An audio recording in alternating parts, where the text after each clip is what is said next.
Social media ekedde kuuma oluvannyuma lwa Moti omubalanguzi ne mwana muwala Sandy Kasooto okuta ebifa.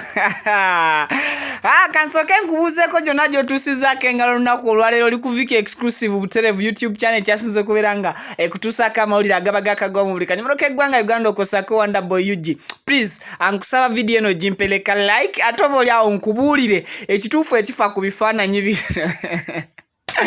Alright. Tuli sponsored by Biv Organic asangibwa ku Access Building Rubaga Road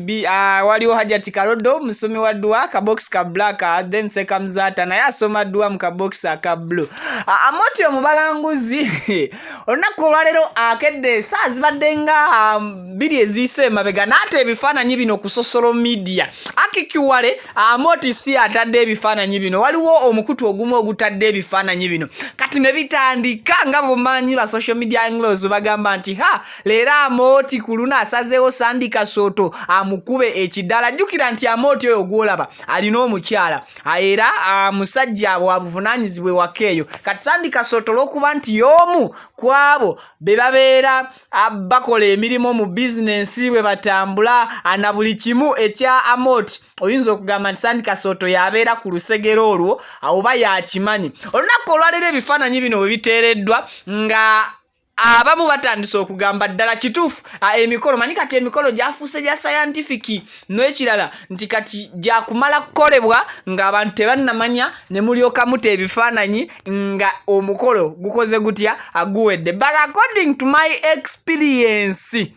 nkiddamu according to my experience nga Viki wano ku Viki Exclusive ne ku Wonderboy UG wakolabidde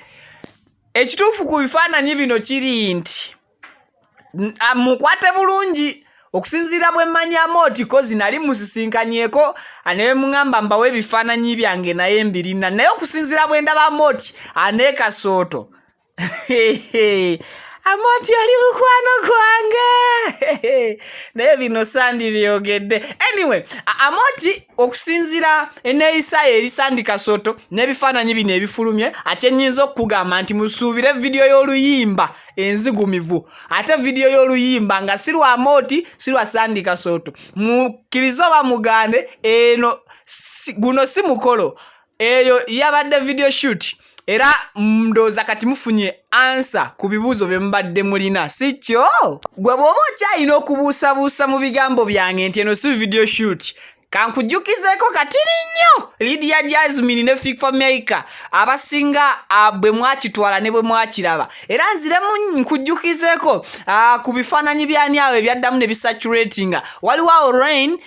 n'omukyalo omulala ebifaananyi mwagenda okulaba ng'era video shoot ate ne muddamu ku Spice Diana era ne mukiraba ng'era mugenda okulaba video shoot so n'olunaku olwaleero Moti omubalanguzi ne mwana muwala Sandy Kasooto abakomediani abasufu ekyo kikkiriza oba kigaane bakomediani basufu kati eyo video mugyerinde kozi nti Moti I mean music industry ya Uganda yafuuse yakusooka kukubayo kitangaaza ddala bwe nkuba yekitangaza abantu bakola batya jjukira edda baalukanga zistansi ne zituuka ekiseera nga bannamawulire bazaabya kati this time around bonga bakola ekintu ne bakibakuba nga si nkola yakuba nti katego wabula nga bakibaleetedde mmwe mukikubaganyeeko ebirowoozo oba oli awo mutandika okwebuuza kati video y'oluyimba wegenda lweteebwa buli muntu of course aba alindiridde okulaba paati kyeyo we baba bakubira ebifaananyi nga bali mu kadaali n'ekirala oluyimba olwo lukwata ku ki so nti already ogenda ofulumya oluyimba ng'abantu balulindiridde I think ensonga eyo nkoze clarification Vic Genius the songwriter out of Genius Productions I sign out.